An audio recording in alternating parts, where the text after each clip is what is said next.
एक factory owner जो है 1 लाख उसको प्रॉफिट हो रहा है 20 मज़दूरों के ज़रिए। तो क्या वो 20 मज़दूरों को 1 घंटे के अंदर 1,000 रुपये भी देता है? यानी कि 1 घंटे के अंदर 1 लाख रुपये अगर एक कंपनी एक फैक्ट्री वाला कमा रहा है तो वो उन 20 मज़दूरों की बुनियाद पर जो उसने 1 लाख रुपये कमाया है, तो क्या उस 1 लाख में से हर मज़दूर को वो 1,000 रुपये देने के लिए तैयार है? और अगर वो 8 घंटे के अंदर 8 लाख कंपनी फैक्ट्री के लिए कमाते हैं तो क्या 8,000 उसको 8 घंटे की मजदूरी मिलती है? उसको तो दिखा सकते हैं सूरज को आंखें अली बख्श साहब? हाँ जी, तैयार है? 8-10 मिनट तक दिखा सकते हैं। अस्सलामु अलैकुम वरहमतुल्लाहि वबरकातुहू। क्या हाल है दोस्तों? आज का व्लॉग हम शुरू कर रहे हैं। इस वक्त हम बागे जनाह मरतबा फिर आपके साथ मुखातिब हैं। आज हमारे साथ फहद भाई और अली बख्श भाई।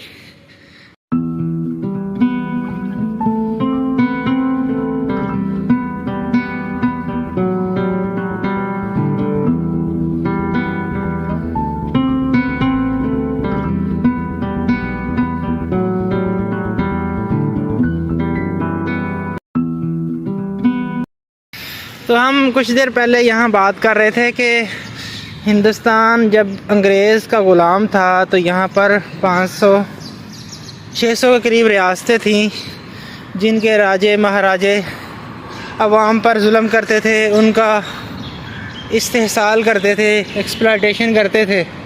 और उसके बाद जो है ना, वो जो अवाम पर जुल्म करके उन पर टैक्स लगा के दौलत इकट्ठी करके अंग्रेज़ों को देते थे। लेकिन अब हमारा वो आज़ादी के बाद रियासत वाला निज़ाम तो ख़त्म हो गया, लेकिन अब ऐसा सिस्टम यहाँ पर कायम है कि जो आवाम की कमाई हुई दौलत को टैक्सों की मद में हमसे छीनता है। जो आम शहरी है वो अपनी ज़रूरियात पूरी करने के लिए भी जो है ना, उसके पास आमदन नहीं है। हम एक मिसाल के साथ बात कर रहे थे कि एक फैक्ट्री ओनर जो है 20 मज़दूरों पर अगर 1 लाख रुपये कमाता है तो 1 लाख उसको प्रॉफिट हो रहा है 20 मज़दूरों के ज़रिए। तो क्या वो 20 मज़दूरों को 1 घंटे के अंदर 1,000 रुपये भी देता है? यानी कि 1 घंटे के अंदर 1 लाख रुपये अगर एक कंपनी एक फैक्ट्री वाला कमा रहा है तो वो उन 20 मज़दूरों की बुनियाद पर जो उसने 1 लाख रुपये कमाया है, तो क्या उस 1 लाख में से हर मज़दूर को वो 1,000 रुपये देने के लिए तैयार है?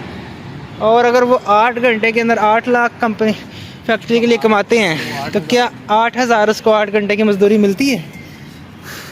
उसको तो 20,000 रुपया महीने का मिलता है। और 8 लाख को अगर आप 30 के साथ ज़रब दें तो कितने पैसे बनते हैं? यानी कि 8 लाख को 30 से ज़रब दें 2 करोड़ दे तो कितने करोड़ वो महीने में, यानी कि एक मज़दूर के ज़रिए कमाता है। और उस मज़दूर की कितनी तनख्वाह है? 30,000, ज़्यादा 40,000 हो जाएगी, लेकिन 30-40 बहुत ज़्यादा है। इससे भी कम जो है ना उसको मिलता है 30-35 हाँ। तो इस तरह यानी कि एक बंदा जो मेहनत करता है उसकी मेहनत का इस्तेसाल होता है। इस तरह इस्तेसाल की एक शक्ल ये भी है, बाग को लगाया जा रहा है पानी। हाँ जी, दिखा सकते हैं सूरज को आंखें अली बख्श साहब? हाँ जी, तैयार है? 8-10 मिनट तक दिखा सकते हैं। 8-10 मिनट तक? जी फाज साहब? जी आज तो दिखा लेंगे माशाल्लाह से। वो भी इतना गर्म नहीं है आज। जी, सूरज गर्म नहीं है, गुस्सा नहीं कर रहा है। सूरज की जो है ना वो गुस्सीली आंखें वो नहीं है, ये धुंध की वजह से इतनी नहीं आ रही। शुरू करें जी फिर? बिस्मिल्लाह। चलो कि चलो यार, एक बंदा जो है वो उठा, उसने नारा लगाया जी मैं इस मुल्क को रियासत मदीना बना दूंगा। तो वो इनफरादी तौर पे एक बंदा उठा, उसने नारा लगाया, पूरी कौम उसके पीछे भाग गई। ये नहीं सोचा कि भाई ये तो वन मैन शो है।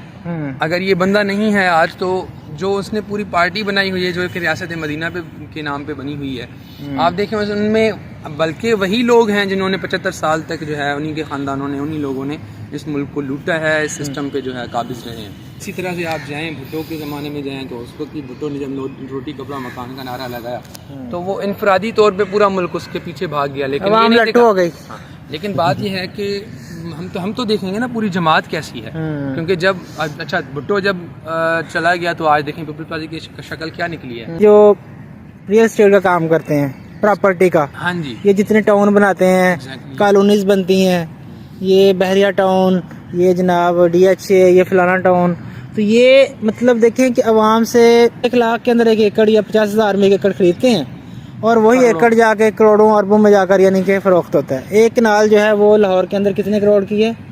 2 करोड़ की है। 1.5-2 करोड़ की एक कनाल बिकती है। तो मतलब इतनी सस्ती यानी कि ज़मीन खरीद के उसी अवाम को इतनी महंगे दामों बेची जाती है। अगर आपने किसी मशहूर शख्सियत को अपनी कॉलोनी के अंदर प्लाट दे दिया तो अब वो मशहूर शख्सियत के साथ जितने भी लोग यानी कि वाबस्ता हैं वो सारे वहाँ पर क्या करेंगे? पूरी की पूरी जमा। और अगर वो मतलब वो जो मशहूर शख्सियत है वो अगर आप दीनी उलमा उठा ले तो माशाल्लाह तो वो सारे जो दीनी जमात के लोग हैं उसी, तो वो कहेंगे। और अगर आपने हर जमात के यानी एक बड़े लीडर को जो है ना वो एक प्लाट वहाँ पर दे दिया तो सारे मजहबी यानी कि जमातों के लोग वहाँ पर प्लाट खरीद लेंगे। तो यही है ना, प्रॉपर्टी की जो पाकिस्तान में होती है डीलिंग सबसे ज़्यादा इन्वेस्टमेंट उसमें ही है। बाकी जो दूसरे हैं जो भी है मतलब उसमें होती नहीं है इन्वेस्टमेंट। तकनीकी जो काम होता है उसमें तो होती नहीं है। तख्लीकी काम इन्वेस्टमेंट नहीं है, सिर्फ प्रॉपर्टी की। यानी कि जो गैर तख्लीकी और गैर पैदावारी शोबे हैं जो फॉरेन से भी आती है इन्वेस्टमेंट वो भी इसमें ही होती है, प्रॉपर्टी में ही। तकनीकी काम में तो होती नहीं है। और देखें ना आप हमारी मईशत जितनी भी जकड़ी हुई है, अब कल की न्यूज़ है IMF ने जो है पहले हमारे जो पब्लिक सेक्टर डेवलपमेंट है, पब्लिक सेक्टर डेवलपमेंट वो हुकूमत की जिम्मेदारी होती है, तो उसकी जो थी वो 727 बिलियन जो थी उसकी उन्होंने जो थी पब्लिक डेवलपमेंट के लिए हमने पाकिस्तान की जो बजट में उसका हिस्सा है वो इतना था। लेकिन IMF ने जो जितनी शराइत लगाई हुई हैं, क्योंकि IMF का बुनियादी शर्त भी यही होता है कि आप पब्लिक सेक्टर डेवलपमेंट को बिल्कुल ख़त्म कर दें, ठीक है। तो अब उन्होंने जो है अब उनकी जो पॉलिसीज़ के मुताबिक अब हमने वो कर दी 350 पे, कहाँ 727 कहाँ 350, ये कल जो है हमारी हुकूमत ने ऐलान किया। तो अब पब्लिक सेक्टर डेवलपमेंट नहीं होगी तो जाहिर सी बात है आम लोग तो फिर मतलब जब आप सारी चीज़ों को उन आलिमों के हाथों में देते जाएंगे तो फिर यही होगा ना, तो फिर वो इस तरह से आवाम का इस्तेसाल करेंगे। और आप ये देखें ना, अब ख़राबी जो सबसे बड़ी वो ये है, या दजल जिसको कहें, वो दजल तो यही है ना कि आपने इस्तेसाल को लीगलाइज कर दिया। मसलन वो तो वैसे तो इस्तेसाल होता रहता है, चलें आप आवाम जो है उस पर वो भी हो जाती है थोड़ा, कुछ लोग जो हैं इकट्ठा होकर उसके खिलाफ आवाज़ भी उठा लेते हैं जब उसकी जो जालिमाना शक्ल है, लेकिन जो जबर वाली शक्ल है इस्तेसाल की। लेकिन मसला जो है दजल तो ज़्यादा ये है कि जब इस्तेसाल को आपने एक लॉ का जो है उसका अजामा पहना दिया उसे, तो फिर अब आवाम जो है वो तो ये समझती है कि यार ये तो लीगल है, लेकिन बात ये है कि लीगल होने के बाद जितने नताइज निकल रहे हैं वो तो इस्तेसाल पे ही मबनी है ना। तो ये जो है इसकी आज जो है आप कहीं पे भी चली जाएं, आप इस्लामिक बैंकिंग में चले जाएं, वहाँ पे इस्लाम बैंकिंग सिस्टम को उन्होंने मदनी बना दिया, बैंकिंग सिस्टम को उन्होंने लीगलाइज कर दिया जितना इस्तेसाल था उसका। तो जब इस्तेसाल लीगलाइज होने लगेगा तो अवाम में वो बेदारी, यानी वो सऊदी जो निज़ाम था जो इस्तेसाल पे था, थोड़ी जो है नाम चेंज कर दिया, बाकी तो इस्लामी बैंकिंग ये भी सऊदी है। बिल्कुल ऐसे ही है, वो सूद से ज़्यादा ख़तरनाक है जी। आप जब इसका कैलकुलेशन देखेंगे तो वो सूद से ज़्यादा। अच्छा, उससे मुझे याद आया कि मतलब अगर इस्लामी बैंकिंग है ना, उसके अंदर आपने किस्त पे कोई चीज़ ली है तो उसकी अगर आपने किस्त जमा नहीं करवाई, तो आम बैंकिंग में तो ये होता है कि आप ना किस्त का जो है ना आप पे जुर्माना आता है, तो आप उसकी यानी कि वो किस्त में इजाफा हो जाता है। यहाँ ज़ाहिर है आपने इस्लामी टच लगाया है, तो इस्लामी टच के अंदर आप यानी कि उसके ऊपर कुछ ले तो सकते नहीं, वो सूद बन जाएगा। उसका आपने हल ये निकाला कि आपने जो है ना वो तबर्रो सदका करना है, यानी कि सदका खैरात करनी है, चैरिटी। हाँ जी। अच्छा, चैरिटी के लिए भी उन्होंने ये तय किया कि चैरिटी आप हमारे बैंक को दें, और चैरिटी देना लाजमी और ज़रूरी है। अच्छा, फिर उन्होंने कहा जी चैरिटी तो इस्लाम के अंदर यानी कि लाजमी और ज़रूरी नहीं है, कोई करे ना करे, तो जी आप कहीं भी कर लें, जाके चैरिटी कर दें बस, और वो चैरिटी जो है ना वो आपको कबूल कर ली जाएगी, उसकी रसीद हमें दिखा दें आके। अच्छा भाई, एक बात तो ये है कि जितने भी बड़े बड़े यानी कि सरमायादार बैंकों से यानी कि चीज़ें लेते हैं, तो उन्होंने तो अपने चैरिटी सेंटर खोले हुए हैं, तो वो तो सारी चैरिटी वहाँ देते हैं, वो तो उनका अपना यानी कि मफाद है। और दूसरा एक आम आदमी जो है, जो बेचारा यानी किस्त अदा नहीं कर सकता, वो चैरिटी कहाँ से देगा? यानी उसकी किस्त इसलिए नहीं अदा कर रहा कि उसको जो है ना उसके पास पैसे नहीं है, तो वो चैरिटी कैसे देगा?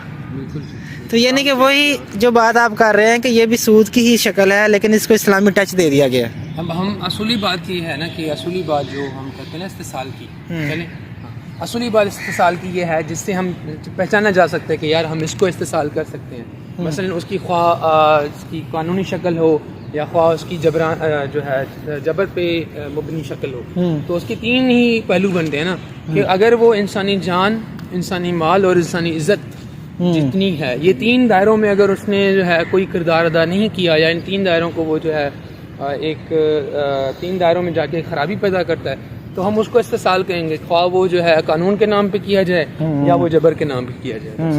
ये बुनियादी असूल है, यानी जिसमें इंसानी जान, इंसानी माल और इंसानी इज्जत जो है वो मजरू होती है, तो वो इस्तेसाल है। बिल्कुल, वो खा फर्द करे, खा कोई यानी कि कम्युनिटी करे, खा कोई यानी कि रियासती इदारा करे, कोई भी खा कोई मुल्क करे, या कोई बैनुल अक़वामी यानी कि माफिया जो यानी कि मुल्कों की एक जो है ना नाम पे बना हुआ हो, और वो लीबिया को तबाह कर दे, वो यमन को तबाह कर दे, वो फलस्तीन को तबाह कर दे, वो इराक को तबाह कर दे। इस्तेसाल की एक आलमी शक्ल है। बस ये तीन असूल बुनियादी कुरान में सरमायादारा निज़ाम के बारे में आपको पता होगा, उसका जो बानी है एडम स्मिथ, तो उसने अपनी किताब वेल्थ ऑफ नेशन के अंदर लिखा है कि दुनिया भर से जो सोना और चांदी है, ज़र है, वो यूरोप में आना चाहिए और यहाँ से कोई यानी कि ज़र बाहर नहीं जाना चाहिए।